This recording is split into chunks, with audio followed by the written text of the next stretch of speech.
Hello, and welcome to the latest episode of Geriatric Dudes Wearing Backwards Baseball Caps. How do you do, fellow kids? News this week, the big one, is a company that was acquired by Boeing 20 years ago has been acquired yet again by a flying taxi company. More on that.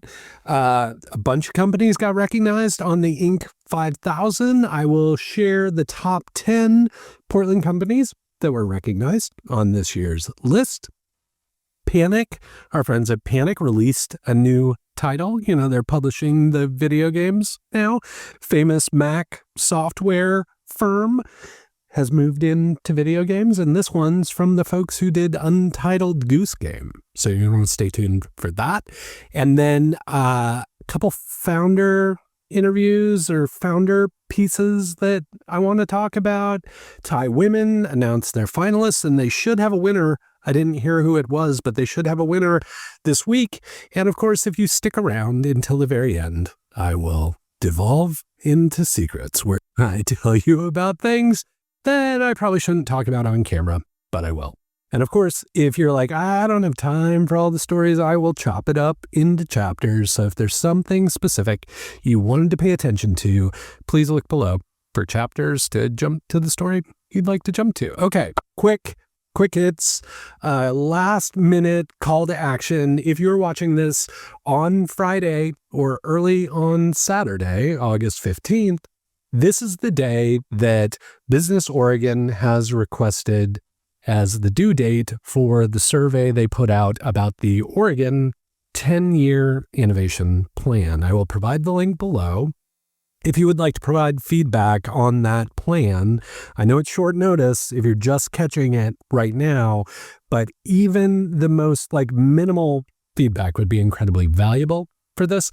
I had the opportunity to sit down with the people doing the kind of analysis, the midway report on the 10-year plan. I will be writing that up next week. I don't want to jaundice your views with my views, but I would encourage you to provide any feedback, maybe as a prompt for you. Qualified small business stock. Maybe think about that. And if you're curious as to why that may be a topic you want to talk about, I'll go ahead and link up the mess, and you can kind of go down the rabbit hole of how Oregon really screwed up qualified small business stock for early stage founders and early stage investors. But suffice it to say, go provide your feedback on the survey, link it up. Again, I mentioned the Thai women finalists. I have them listed here. So the people who are competing are Digniturn, Free Living Company, Go Easy, Momotaro, Ringa, and Zippin Bio. And then they had a couple alternates, Arc School and Pushan. I don't know who the winner is. I didn't see the post about the winner. So stay tuned next week and we will reveal who actually won Thai Women Regional for Thai Oregon. And that means that the winner of that gets to go to the global competition. So really great opportunity for a woman entrepreneur whoever that is who won. And I look forward to finding out who the company was that gets the trip to the global competition. And then I mentioned founder interviews. One was an actual interview that I did with ViddyScribe that I dropped this week. Really happy that Patrick took the time to chat with me, and really interesting startup that does audio descriptions of video for the blind. So using AI. So it might be something you definitely want to check out. And then kind of a founder insight piece that I posted from Nicole Schmidt at Source. Full disclosure, Nicole is a Pi alum. Source came through Pi back in the day, which is a startup accelerator program that I ran. But really just insightful piece from Nicole on LinkedIn that I published as well. And of course, we'll link that up for you. Okay.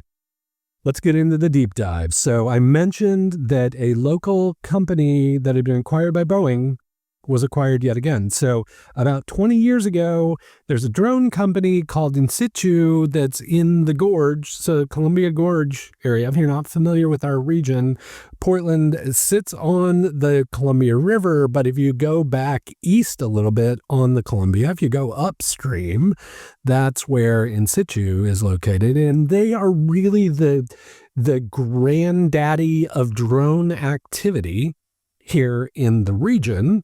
And, their success led to things like the Oregon UAS accelerator out in Pendleton and the drone flight facility and all kinds of drone activity throughout the Pacific Northwest.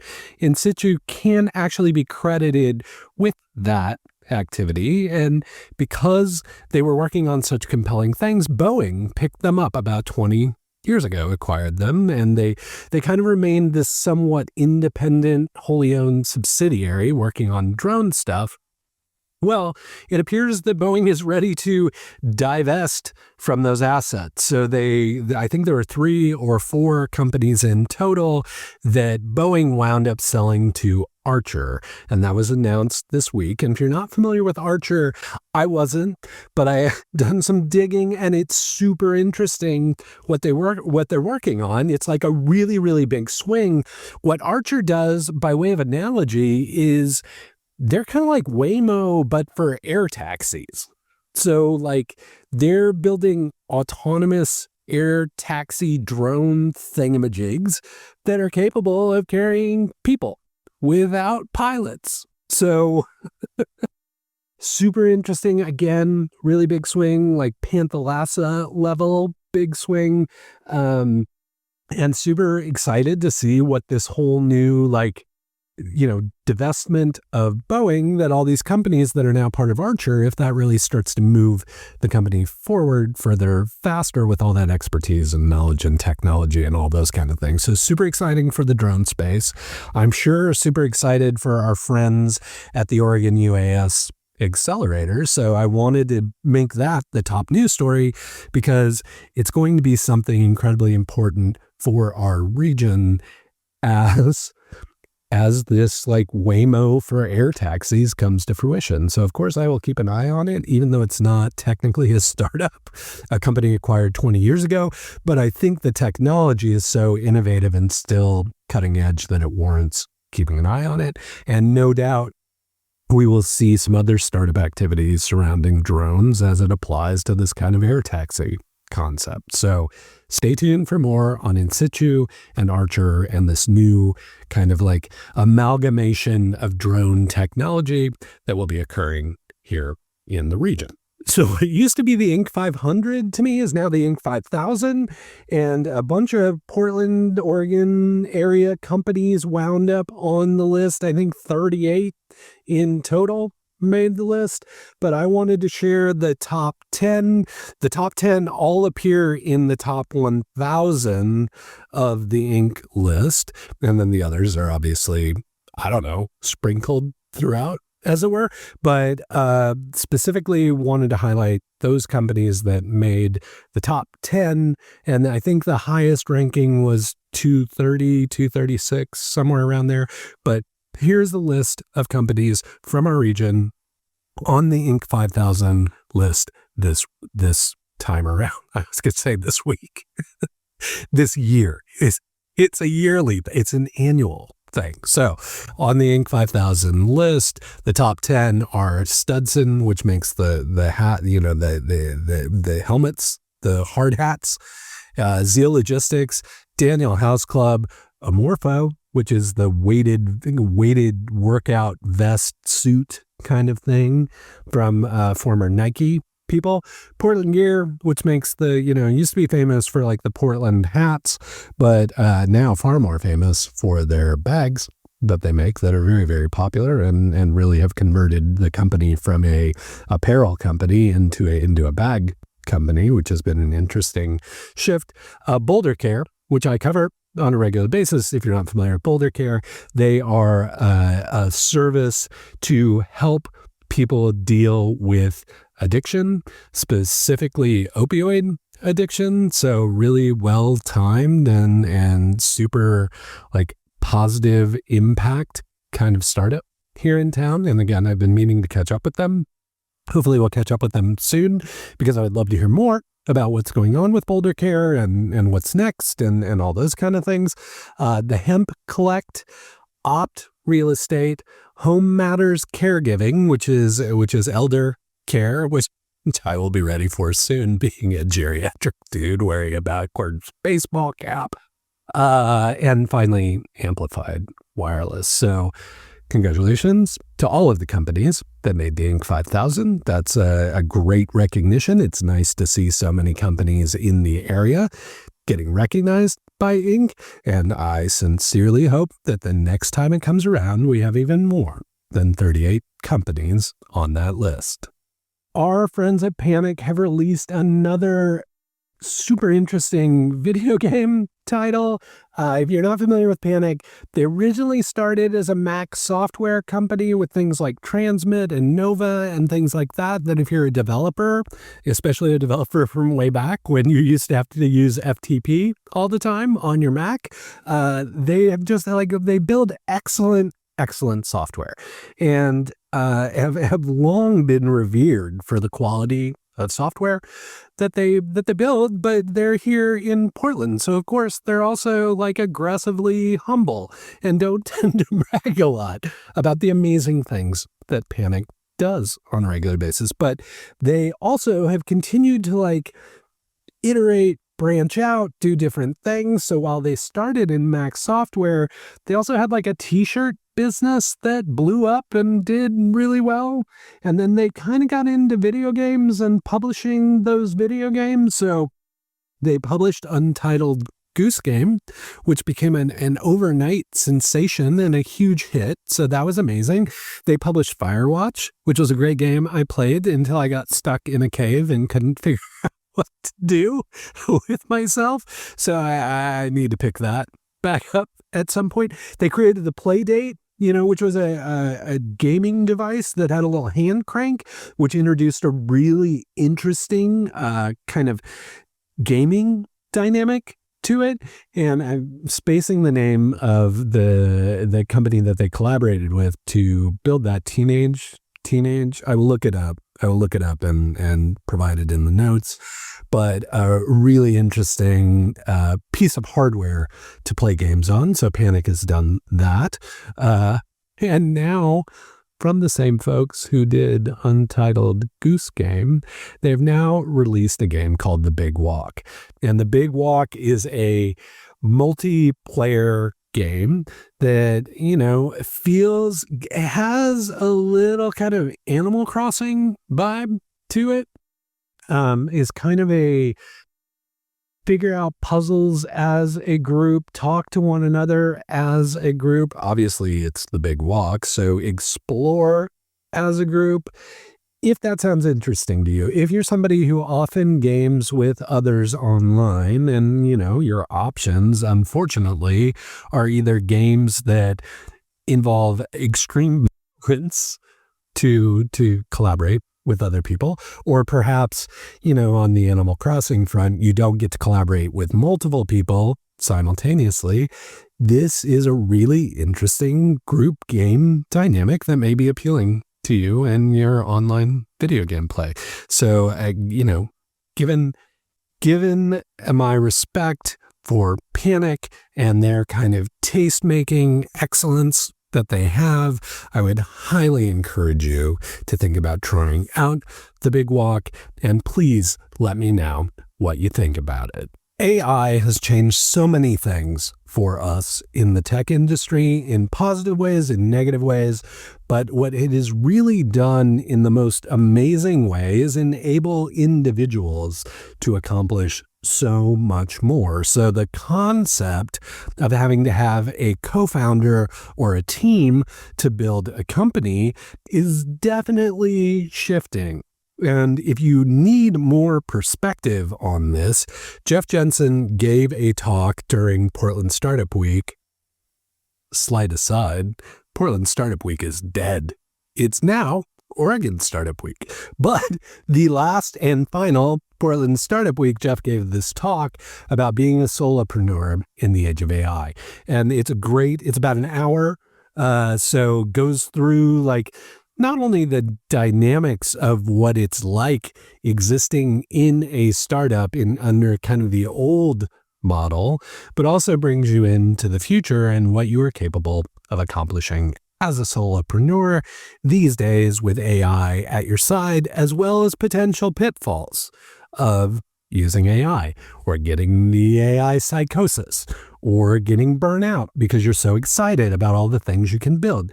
All in all, just a really, really solid talk. I highly encourage you to watch it. If you're thinking about pursuing a startup, if you're wondering if you need to build a team, and most importantly, if you're wondering what it's like in an equity-based financing, venture capital kind of pursuit, he touches on that as well. So tons and tons of valuable information. I will, of course, link it up. Highly encourage you to go watch it. And I would love to hear your feedback on what you think about being a solopreneur in the age of AI. Okay. This is, if you haven't been here before, we're now into secrets. Secrets is where I fall out of character. I'm Rick. It's nice to meet you. I've worked on and around venture-funded tech startups for the past 30 years. For the past now 19 years, I've blogged about it on a blog called Silicon Florist. I have revealed that I'm going to do something for the Silicon Florist 20th birthday, 20th anniversary. I would love to have you there. I'll put up a QR code here that will enable you to RSVP, not necessarily to an event because I don't know what we're doing yet, but at least this will keep you in the loop with what's going on. Or you can always stay here and subscribe here. And of course, I'll talk about it as time goes on. But it would be great to have a bunch of folks involved in kind of just celebrating that milestone, that small win of having written about Portland startups for the past 20 years. And Oregon startups and Southwestern Washington startups, whatever the case. Not, again, in the vein of aggressive humility, not super interested in tooting my own horn, but 20 years, I mean, come on, I kind of feel obligated to do that. This week, I mentioned during the episode, but I'm working on a blog post that captures what I talked about with the folks at Techonomy about the Oregon 10-year innovation plan. I spoke to them for about 90 minutes. So I won't like give you an entire transcript, but I will give you the high points on the blog next week. After you submit your feedback to their survey, please do that. Really important that we get your feedback in there because, every little bit helps as far as that goes. And then I will publish my thing next week and then obviously talk about it on the episode this week. Caught up with some friends at WK, Wieden & Kennedy. If you're not familiar with Wieden & Kennedy, global advertising agency headquartered here in Portland. I had the opportunity to work with them on a project for a number of years. And you're still like, who's Wieden & Kennedy? They came up with Nike, Just Do It, Coca-Cola Polar Bears, Old Spice Guy, New Colonel Sanders. That's the kind of work that they do. So big brand advertising agency. Good to catch up with them and just compare notes. Caught up with a couple of founders, one working in AI very deeply, another working on physical products, and always good to catch up with those folks and spend quality time with them. And then a bunch of other founders and investors and folks that I got the opportunity to talk to this week. I recorded a new founder interview that I'm really excited about, and timing wise is something I should release next week. So keep an eye on that. I'm trying to get these founder interviews out. I have so many in the can, but this is one of those where we had the conversation and it's like, oh, that's happening next week. I need to get the episode out. So I'll be working on that. Caught up with a few folks from Prosper Portland, went to the Show Up for Small Business event that Mitch Doherty at Prosper does on a regular basis. And there was a ridiculous line for Portland Burger Week at one of the carts. If you're not in Portland, we like to designate weeks of particular foods or drinks, or, like I think it was in the Mercury. I think it's Portland Mercury. One of the publications had slushy month for like alcoholic slushy things, but it's usually like pizza week, noodle week, bow week, burger week, hot dog week. I could go on, and a donut. There's probably a donut week. I don't know. But the idea is that they focus on that particular food and they serve it for really good prices. And you get to test drive some food from places that you might not usually go to. So it was nice to see a huge line it went out the food cart pod and down the block. It was so long for a $5, I think it's $5 burger.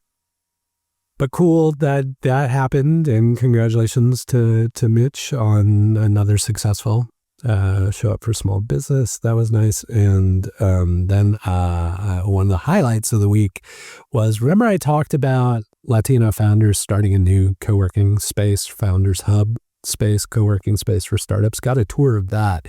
It's a great facility. It's 3 floors, plenty of space. They had their potentially maybe having some retail kind of thing, maybe in the first floor. They're thinking through where they're putting their podcast studio. Got a lot of co-working space, got phone booths, got meeting space, got all kinds of stuff. Like, it's a really, really nice facility. So congratulations to Juan and his team on the new site right there on the park blocks. They have one of those crows outside. If you're not following the crows, follow the crows. Super amazing project to promote the latest effort from Leica called Wildwood.